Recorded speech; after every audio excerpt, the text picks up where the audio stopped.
दंग पृष्ठभूमि से ताल्लुक रखने वाले, अपने बयानों को लेकर चर्चित रहने वाले और बेहद ही अनुशासित, अपने तमाम सहकर्मियों के साथ खुद बेहद अनुशासित रहने वाले और अपने जो सबॉर्डिनेट्स हैं या जो अपने स्टाफ में लोग हैं, उन सबसे एक अनुशासन की अपेक्षा करने वाले मदन दिलावर संघनिष्ठ व्यक्ति हैं, राजस्थान सरकार में मंत्री हैं, हमारे साथ हैं, खास बातचीत के लिए मौजूद हैं। दिलावर साहब, बहुत स्वागत है आपका। धन्यवाद।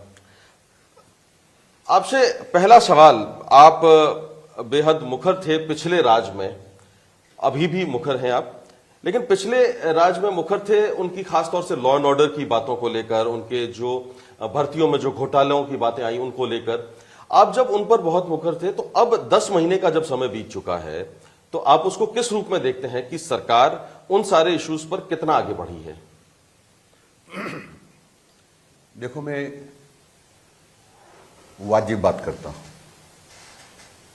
क्योंकि कांग्रेस के राज में जितने घोटाले हुए और उसका प्रत्यक्ष प्रमाण पूरे राजस्थान के पास है, देश के पास है कि किस प्रकार से कांग्रेस ने पेपर आउट करने के नाम पर करोड़ों रुपए कैसे झटके हैं, कैसे लूटे हैं। राजीव स्टडी सर्कल नाम से एक संगठन जो बना हुआ था उनका, जिसमें कांग्रेस के सारे नेता थे, उनको ही पेपर की रखवाली रख दिया और चाबियां भी उनको दे दी। वो चाहे जब पेपर निकाले और बेच दे, चाहे जब पेपर निकाले और बेच दे। तो इसमें बिना तत्कालीन मुख्यमंत्री अशोक जी गहलोत की सहमति के और बिना शिक्षा मंत्री जो गोविंद सिंह डोटासरा है उनकी सहमति के संभव नहीं था। जांच बढ़ रही है, सैकड़ों लोग गिरफ्तार हुए हैं, कांग्रेस के एक राज्य मंत्री स्तर के नेता गिरफ्तार हुए हैं और ये जांच आगे बढ़ रही है। और जब पूरी तरह जांच हो जाएगी तो अशोक जी गहलोत और गोविंद सिंह जी डोटासरा छूटने वाले नहीं हैं।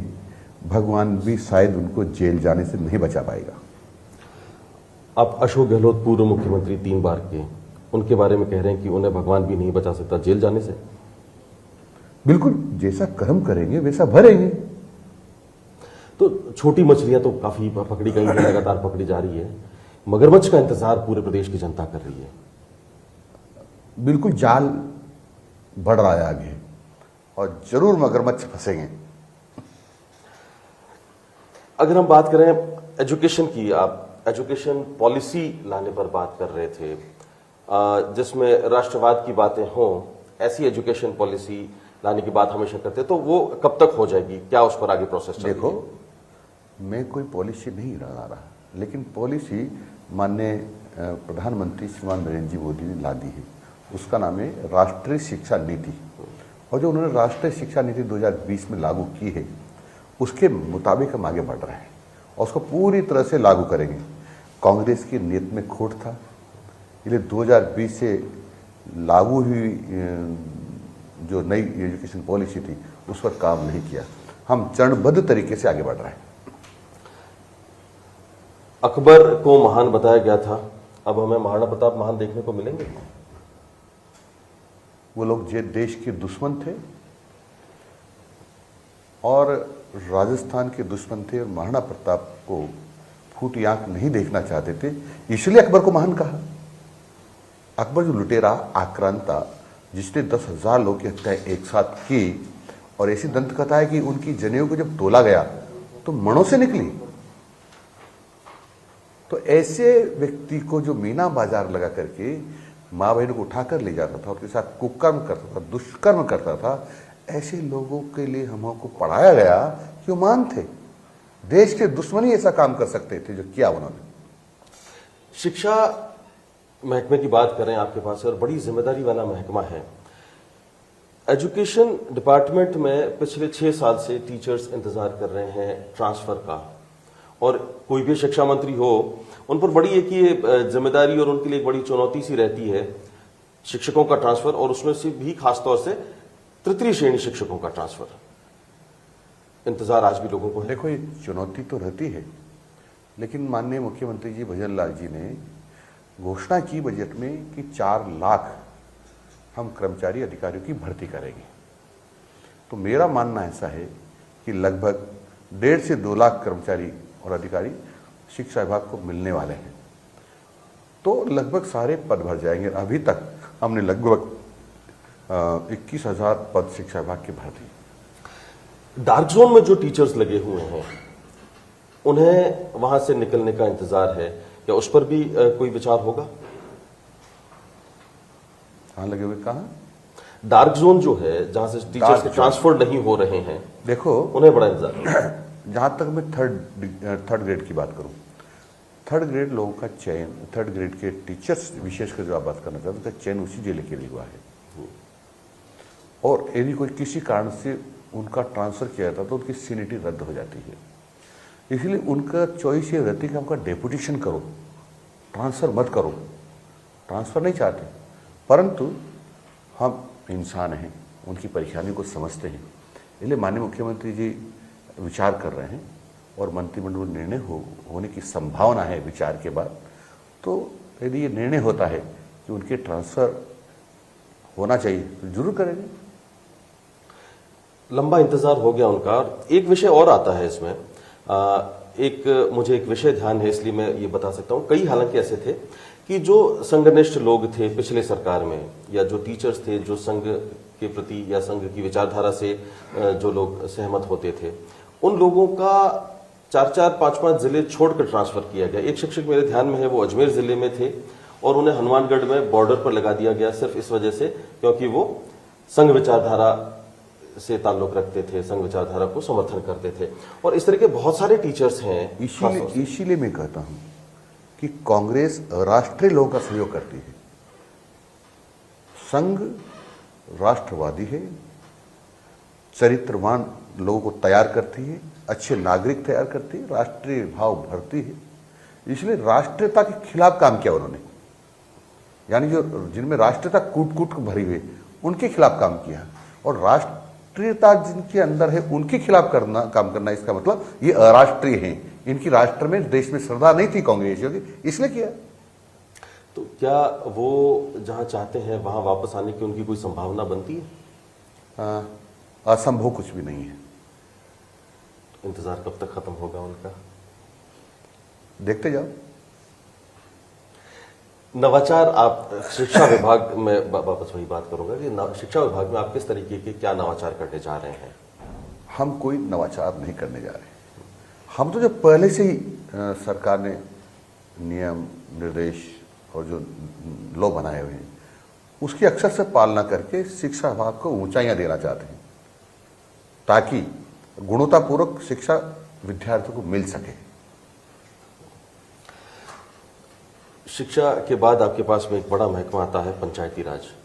और पंचायत राज की अगर हम बुनियादी बात करें तो बहुत सारी पंचायत समितियां ऐसी हैं जहां पर जो बीडीओ का पद है वो बीडीओ या तो दूसरी सेवाओं से आए हुए हैं या फिर जो प्रमोटी हैं वो हैं। पूरी तरीके से एक ये क्रंच चल रहा है, मैन पावर क्रंच जिसे कहें। तो वो मैन पावर क्रंच किस तरीके से पूरा करेंगे आप? मैंने अभी कहा आपको कि माननीय मुख्यमंत्री जी ने 4 लाख पदों को भरने की बात की है। तो जी आने वाले 2-3 वर्ष में कोई भी पद खाली नहीं रहेगा, चाहे पंचायत राज हो चाहे शिक्षा विभाग हो। पंचायत राज की बात करें तो एक बड़ा फोकस है जब से मोदी सरकार बनी है 2014 में, तब से ही स्वच्छता पर। स्वच्छता को लेकर बातें बहुत की गई थी, लेकिन हम देखते हैं कि जो पॉलिसी जिस तरीके से बनी थी, जिस तरीके से स्वच्छता को इंप्लीमेंट किया जाना था, वैसा खास तौर से गांवों में नहीं दिखता है। वो अभियान कहीं पीछे छूट गया या धीमा पड़ गया, ऐसा लगता है। तो स्वच्छ भारत अभियान या स्वच्छता अभियान को लेकर आप किस तरीके से आगे बढ़ रहे हैं? जो कांग्रेस का राज रहा तो उनको ये पसंद नहीं था कि स्वच्छता हो, इसलिए इसके ऊपर कोई ध्यान नहीं दिया गया। यानी ऐसे लगता है कि कांग्रेसी लोग गंदगी पसंद है। माननीय भजन लाल जी शर्मा जब से मुख्यमंत्री बने हैं उन्होंने इस पर ध्यान देना प्रारंभ किया है। और हिंदुस्तान में अकेला इकलौता प्रदेश है राजस्थान जहां सफाई के लिए हमने बीएसआर रेट तक कर दी है कि कितनी सफाई करने पर कितना पैसा मिलेगा, नाली साफ करने पर कितना माप का कितना मिलेगा, हमको साफ जो झाड़ू निकालने का कितना मिलेगा, सबका हमने बीएसआर रेट तक कर दी है। अब हर गांव में टेंडर होंगे और रेगुलर सफाई होगी। और हमारा संकल्प है माननीय भजन लाल जी शर्मा के नेतृत्व में कि 2 साल के अंदर हम ग्रामीण राजस्थान को हिंदुस्तान में स्वच्छता में प्रथम लाएंगे, ऐसा हमारा संकल्प है और इस दिशा में हम काम कर रहे हैं। क्या योजना है आपकी, क्या कार्य योजना, किस तरीके से वो पहले नंबर पर आएगा राजस्थान स्वच्छता देखो, में? हमने लगभग 2.5-3 महीने पहले पॉलीथीन का जो मैन्युफैक्चरर्स है उनसे बात की बुला करके, लेकिन विधि सम्मत एक भी मैन्युफैक्चरर्स नहीं है राजस्थान में, विधि सम्मत। दूसरा फिर स्टॉकिस्ट से बात की, विधि सम्मत एक भी स्टॉकिस्ट नहीं निकला। फिर पंचायत राज विभाग ने सभी जिला कलेक्टर्स को निर्देश दिए हैं कि अपनी टीम को लगा करके ये देखें कि कौन कौन स्टॉकिस्ट है या कहाँ कहाँ पॉलीथीन का अवैध निर्माण हो रहा है। उन सबको बुला करके हम उनसे आग्रह करेंगे कि भाई आपका जितना स्टॉक है उसको समाप्त कर लो, आपको 5 दिन 10 दिन चाहिए, 15 दिन चाहिए, वो उसके बाद हम सख्ती से पालना करेंगे। हम इस पर भी विचार कर रहे हैं कि पॉलीथीन समाप्त हो जाए, क्योंकि अभी जो पॉलीथीन है ये गुजरात और मध्य प्रदेश से आ रहा है, क्योंकि आप जानते हैं कई सारी बैन की हुई सरकार ने चीजें फिर भी होती है, तो हमारा मानना है फिर भी चोरी छिपे आएगा। तो हम दुकान वालों को कोशिश कर रहे हैं कि ऐसा नियम बनाएं कि उनको कहें कि यदि आपने पॉलीथीन का उपयोग किया तो आपकी दुकान का लाइसेंस निरस्त किया जा सकता है। जो ठेले वाले हैं और जो दूसरे लोग बैठने वाले हैं या फेरी लगाने वाले लोग हैं, उनको भी हम कहेंगे कि आपने पॉलीथीन का उपयोग किया तो आपके ठेले की जगह को निलंबित किया जा सकता है, यानी आपको बैठने से रोका जा सकता है। और उसके लिए हम वहाँ के गांव के पटवारी को, वहाँ के कानूनगो को, स्कूल के अध्यापक को या ग्राम विकास अधिकारी को हम ये जिम्मेदारी दे सकते हैं कि एक बार ये ऑर्डर हो गया कि 4 दिन के अंदर 4 दिन तक निलंबित रहना चाहिए, ताकि क्या होगा, उसको आर्थिक नुकसान होगा तो अगली बार वो पॉलीथीन का उपयोग नहीं करेगा। और जब दूसरों को पता चलेगा कि ये करने से ये नुकसान होता है तो वो अभी बचेगा। इसलिए हम उनको निवेदन करके, प्रार्थना करके, पुचकार के या कानून का डर दिखाकर सब तरह से किसी भी कीमत पर हम पॉलीथीन का उपयोग रोकना चाहते हैं। क्योंकि मेरा मानना है और WHO के आंकड़े हैं कि हिंदुस्तान में गंदगी की वजह से और पॉलीथीन की वजह से 1.5 करोड़ लोग हर साल मरते हैं, और उसका जनसंख्या के हिसाब से आंकड़ा निकला था 7.5 लाख लोग हर साल राजस्थान में गंदगी की वजह से मरते हैं। तो हम राजस्थान को स्वच्छ रखना चाहिए। मरे नहीं लोग इसलिए पॉलीथीन नहीं होगी, पॉलीथीन नहीं होगी तो लोग जलाएंगे नहीं तो मीथेन जैसी जहरीली गैसें नहीं निकलेगी, गंदगी नहीं होगी तो कार्बन डाइऑक्साइड का उत्सर्जन नहीं होगा, कार्बन डाइऑक्साइड का उत्सर्जन नहीं होगा तो ऑक्सीजन की कमी नहीं होगी, और ऑक्सीजन की कमी ऑक्सीजन की कमी और कार्बन डाइऑक्साइड की अधिकता कार्बन मोनोऑक्साइड का निर्माण करती है, जहरीली गैसें होती है, ये सब वायुमंडल में घूमती है, फिर वो श्वास के माध्यम से, अन्य माध्यमों से हमारे शरीर में जाती है, फिर हमको बीमार करती है। ऐसी कई प्रकार की बीमारियां, पॉलीथीन की थैली लोग चाय लेके आते हैं, पॉलीथीन के जो कप होते हैं, जो कागज का कहते हैं लोग कागज का, लेकिन उसकी एक लेयर होती है अंदर, उसमें गर्म कोई भी चीज़ जाती है तो उसके कुछ पार्टिकल्स हमारे शरीर में प्रवेश कर जाते हैं, उसे कैंसर होता है। तो कैंसर जैसी गंभीर बीमारियां, अन्य अस्थमा जैसी बीमारियां, श्वास की बीमारियां, कई सारी बीमारियां होती हैं। इसके कारण से 7.5 लाख लोग राजस्थान में मरते हैं, और हम यदि इस सरकार के प्रयत्नों से 1 लाख लोग भी हम बचा पाते हैं तो बहुत बड़ी उपलब्धि होगी। आपने अभी कहा कि ये सारी जो गंदगी है उसे साफ करना और पॉलीथीन पर फोकस करना, बीच में आपने अभी कहा कि गंदगी जो है वो कांग्रेस सरकार ने पिछले टेन्योर में गंदगी पनपने दी, उन्हें गंदगी से कुछ खास लगा? हाँ, स्वच्छता पे काम नहीं किया ना, तो गंदगी पसंद लोग थे न, इतने सालों तक राज रहा कांग्रेस का। स्वच्छ भारत जैसा अभियान कभी नहीं चलाया उन्होंने। माननीय नरेंद्र जी मोदी का पूरा देश आभार व्यक्त करता है कि उन्होंने स्वच्छता पर काम बहुत किया, खुद ने झाड़ू उठाया हाथ में, और स्वच्छ भारत मिशन का एक निर्माण करके सबको काम में लगाया, और कहा कि सफाई बहुत आवश्यक है, सफाई जहाँ होती है वहाँ लक्ष्मी का, सरस्वती का वास भी होता है। तो आपने बात की कांग्रेस को गंदगी पसंद रही है, कांग्रेस के प्रदेश अध्यक्ष हैं डोटासरा साहब गोविंद सिंह जी, वो पिछले चुनाव में, विधानसभा चुनाव में इस तरीके के बयान देकर बड़े पॉपुलर हुए थे, बड़े चर्चाओं में आए थे कि हम संघ को बिल में बांट देंगे। हाँ, वो हो गया, उनका काम हो गया। कांग्रेस बिल में चली गई, उड़ीसा में भी चली गई, राजस्थान में भी चली गई, हरियाणा में भी चली गई, और उपचुनाव में राजस्थान में भी गहरे बिल में चली जाएगी, जो कभी वापस आने वाली नहीं है, क्योंकि इनकी झूठ बोलने की आदत बहुत है। ये इनके राष्ट्रीय अध्यक्ष भी हत्या कर सकते हैं, इनके माँ बाप की भी हत्या कर सकते हैं। उसका एक उदाहरण बताना चाहता हूं। कांग्रेस के राष्ट्रीय अध्यक्ष मल्लिकार्जुन खड़गे जी की हत्या हो गई, ऐसा कांग्रेस का कनार उन्होंने मेरे ऊपर जयपुर के संजय सर्कल थाने में एफआईआर दर्ज कराई हुई है।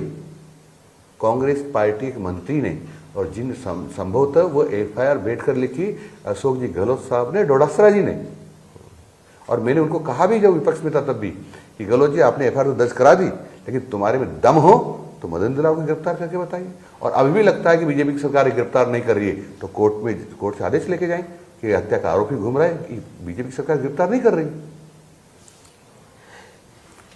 आरएसएस की अगर हम बात करें, आरएसएस का आपके जीवन में क्या योगदान रहा है?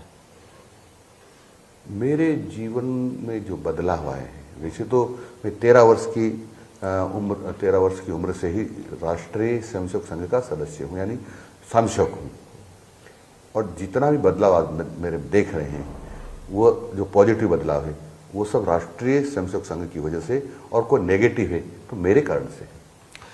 अच्छा, आपने नौकरियों में 50% महिलाओं को आरक्षण शिक्षा में आपने देने की बात की, आपकी सरकार ने बात की, उस पर किस तरीके से आगे बढ़ेंगे? जो कहा है वो करेंगे। ये नरेंद्र जी मोदी जी की सरकार है देश में, यहाँ भजन लाल जी शर्मा की सरकार है प्रदेश में। जो भारतीय जनता पार्टी के मुख्यमंत्री प्रधानमंत्री करते हैं, और भारतीय जनता पार्टी जो करती है, जो कहा है वो अक्षर से पूरा होगा। उसमें बताया जा रहा है कि कुछ कानूनी पेचीदगियां आ गई हैं। अब कानून की पेचीदगी आएगी, उनको भी फेस करेंगे। तो यानी ये 50% जो आरक्षण है महिलाओं को, वो मिलकर रहेगा। हाँ, हमारे हिसाब से बिल्कुल, जो मैंने कहा ना कि हम कहते हैं जो करते हैं तो होगा। आप बेहद अनुशासित माने जाते हैं दिलावर साहब, सख्त अनुशासन की पालना खुद भी करते हैं, दूसरों से भी यही उम्मीद करते हैं, और उसी अनुशासन और अनुशासित रहने के जब मायने निकाले जाते हैं, जब आप उसे अनुशासन रखने के जो बयान देते हैं कि रोल मॉडल है टीचर्स, उन्हें उस तरीके के अनुशासन में रहना चाहिए, तो वो बयान बहुत ही लंबा चला जाता है जब आप टीचर्स से बात करते हैं। ऐसा क्यों होता है अक्सर? देखो, जो भी निर्माण किया है इस देश में, वो शिक्षकों ने किया है। आपका, मेरा, बड़े बड़े साइंटिस्ट का, विद्वानों का, शिक्षाविदों का, देश के प्रधानमंत्री जो रहे उनका, और देश के जितने भी राष्ट्रपति रहे, सबका निर्माण शिक्षक ने किया है। शिक्षक हमारे लिए बहुत सम्मानीय हैं, इनसे बड़ा सम्मान हमारे पास किसी का नहीं है। और इसीलिए मैं कहता हूं कि जो शिक्षक हैं वो बहुत सम्मानित हैं। इसलिए अपने आप को आदर्श के रूप में समाज के सामने प्रस्तुत करना पड़ेगा उनको, ताकि उनसे समाज प्रेरणा ले। अब कोई शिक्षक बच्चों के सामने 2 घंटे लेट आया और उससे पूछे कोई उनका अधिकारी कितने बजे आए हो, तो कहे ठीक समय आया हूं, तो बच्चे क्या समझेंगे कि झूठ बोलने से कमियां दब जाती है, या वो अनुशासित ही न होंगे। इसलिए ही हमारा बोलचाल कैसा है, व्यवहार कैसा है, दृष्टि कैसी है, पहनावा कैसा है, इन सब से हमारे बच्चे सीखते हैं। इसलिए अध्यापक या अध्यापिकाएं जो भी शिक्षा देने का काम करते हैं, उनको अपने आप को आदर्श के रूप में प्रस्तुत करना चाहिए। मैं एक आखिरी सवाल आपके बयान को लेकर ये जानना चाहूँगा कि विपक्ष तो कहता ही है, कुछ आपकी पार्टी के लोगों ने भी कहा आपके बयानों को लेकर। देखो, कई बार उन तक बात पहुंचती पहुंचती शायद कैसे बदल जाती है मैं नहीं जानता, लेकिन मेरे बारे में अभी तक नकारात्मक किसी ने नहीं बोला। कुछ नाराजगी हो सकती है इस स्थानांतरण को लेकर के, किसी का नहीं हुआ हो, उसका मैं कुछ नहीं कर सकता, क्योंकि अभी तक शिक्षा विभाग में ट्रांसफर खुले नहीं है और प्रतिबंध है, और प्रतिबंध में ट्रांसफर माननीय मुख्यमंत्री जी की अनुमति के बिना नहीं कर सकता। पर मैंने आपको देखा होगा, ये जो 9-10 महीने हुए हैं, माननीय मुख्यमंत्री जी भजन लाल जी के निर्देशन में पंचायत राज विभाग ने एक काम किया है जिसकी सर्वत्र सराहना हो रही है। जो हमारे घुमंतु जाति के लोग हैं, घुमंतु समाज के लोग हैं, और वह मेरा अनुमान है कम से कम 10-12 लाख लोग राजस्थान में होंगे, उनमें से कई के अपना मकान नहीं है। मेरा सवाल आपसे यही पट्टा है, नहीं है, भूखंड नहीं है। उन लोगों को एक तरीके से दूसरे शब्दों में कहें तो भारत के नागरिक होने का कोई प्रमाण पत्र उनके पास था नहीं, ना उनके पास जमीन थी, ना आधार कार्ड था, ना उनके पास वोटर आईडी कार्ड था। तो आप एक इतने बल्क में एक जो लोगों का एक जो बड़ा समूह है, उन्हें भारत के नागरिक का प्रमाण पत्र देने जा रहे हैं और साथ साथ उन्हें वो वोटर है इस बात का भी प्रमाण पत्र देने जा रहे हैं। तो इसके विकासात्मक मायने तो हैं ही, इसके कई राजनीतिक मायने भी निकलते हैं, लेकिन पहले आप इसके विकासात्मक मायनों पर बात बताएं। देखो, ये हमारे समाज के श्रेष्ठ लोग हैं।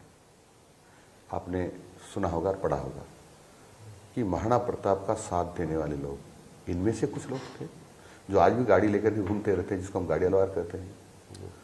मुगलों के राज में और अंग्रेजों के राज में इनके खजाने लूटने वाले लोग हमारे कंजर, सांसी, नट कई जातियाँ थी जो इनके खजाने लूटकर उनको कमज़ोर करती थी और हमारे क्रांतिकारियों का सहयोग करती थी। हम ट्रांसपोर्टेशन का काम उस समय नहीं था, तुम्हारे बंजारा करते थे, बैल पर, ऊँट पर, गधों पर सामान ले जाते थे और हमारी आवश्यकता की चीज़ों को एक दूसरी जगह पहुँचाते थे। हमारा मनोरंजन नट करते थे, भांड और भाट हमारी वंशावली लिखने का काम करते थे। तो ये बहुत श्रद्धेय सम्मान्य लोग हैं। कालांतर में क्या हुआ, इनको लगा कि हमारे पूर्वज जो ये लूटने का काम करते, शायद यही परंपरा हमारी होगी, और वो उस काम में लाते हैं। पर वो दोष हमारा था, हमारे समाज के लोगों का था कि उनकी मुख्य धारा में लेकर के उनके पूर्वजों की ने जो देशभक्ति का भाव उनमें था उसका एहसास कराना चाहिए था, नहीं कराया। लेकिन अब उसका पश्चाताप करना पड़ेगा और पश्चाताप करके उनको मूल धारा में लाना पड़ेगा। हमारे एक तरह से जो उस समय के देशभक्त रहे उनको देशभक्ति का एहसास कराना पड़ेगा कि राजस्थान के ऊपर या देश के ऊपर आपका बड़ा उपकार है, और इसलिए हम लोगों को उनको अपने पास बिठाना पड़ेगा, अपने बराबर लाना पड़ेगा, और इसलिए हम सब लोगों को काम करना पड़ेगा। आपकी सरकार उन लोगों को, और इसीलिए मैंने जी, आपको देखा होगा 2 अक्टूबर को हमने 21,000 परिवारों को निःशुल्क पट्टों का वितरण कर दिया है और उनको जगह बता दी, तुम्हारी जगह है। और वो अभियान अभी जारी है, बंद नहीं हुआ है। कोई तारीख तक करके फिर हम शेष बच के उनको भी देने वाले हैं, यहाँ तक ही रुकने वाले नहीं हैं। हम ये सब सूची लेकर माननीय प्रधानमंत्री जी को मिलने वाले हैं और उनसे निवेदन करेंगे कि इतने लोग हमारे यहाँ बिना मकान के हैं, बिना घर के हैं, इनको भी आप स्वीकृति दीजिए। तो प्रधानमंत्री जो आवास योजना है उनको हम स्वीकृति दिलाएंगे ताकि सबके मकान बन सकें। ये देश में पहली बार हो रहा है कि इतनी गंभीरता से इन घुमंतु लोगों के लिए, खासतौर से जिनके पास में कोई प्रमाण पत्र नहीं था कि वो भारत के नागरिक हैं, तो इसका कितना बड़ा सामाजिक असर आप देखते हैं? इसका प्रदेश के जो सामाजिक स्ट्रक्चर है, इतनी बड़ी तादाद में ये जो घुमंतु जातियां हैं उन्हें आप पट्टा, आधार कार्ड, वोटर आईडी कार्ड, ये तमाम चीजें जब कर रहे हैं तो उसके सामाजिक बदलाव के क्या मायने आप देखते हैं? देखो, हमारा देश सशक्त होगा क्योंकि इनको लगेगा कि हम सभी भारतीय भाई बहन हैं, हमारे साथ किसी प्रकार का भेदभाव नहीं है, हमारी ताकत बढ़ेगी और ये ताकत है जो देश के विकास में भी काम आएगी और देश के दुश्मनों को भी डराएगी।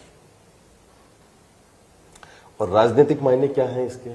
जब आप 21,000 परिवारों को, उनमें से निश्चित रूप से बहुत से लोगों के पास में वोटर आईडी कार्ड भी नहीं होंगे, तो कहीं वो आपकी पार्टी से आपसे सद्भावना रखेंगे? जब हमने उनको घुमंतु जाति पहचान पत्र दे दिया है तो उस पहचान पत्र के आधार पर उनके कार्ड भी बनेंगे, उनके कार्ड बनेंगे तो फिर उनको सरकार की योजनाओं को लाभ भी मिलेगा। जैसे निःशुल्क गेहूं हैं वो भी मिलना प्रारंभ होंगे जो इसमें पात्रता रखते होंगे, कई प्रकार की योजना है, उन सबका लाभ मिलेगा। यानी हमें उनमें कोई अंतर नहीं रहेगा। जो सरकार से हम हम जिस योजनाओं का लाभ ले सकते हैं वो भी ले पाएंगे, अभी तक संभव नहीं था। आखिर में एक सवाल कि जो प्रदेश के 3.5-4 लाख शिक्षक जो हैं, उनके लिए आपका एक लाइन का क्या मैसेज है, और जो पंचायती राज जो बड़ी महत्वपूर्ण भूमिका है उनके लिए? मैं उनको बधाई देना चाहता हूं कि माननीय भजन लाल जी के नेतृत्व में हमने उनसे आग्रह किया कि अब की बार अनंत पौधे लगाने हैं, अनंत। तो जब जगह जगह जाकर के मैंने उनसे निवेदन किया तो आपको ये जानकर खुशी होगी कि 7 करोड़ पौधे लगाने में हम सफल हुए।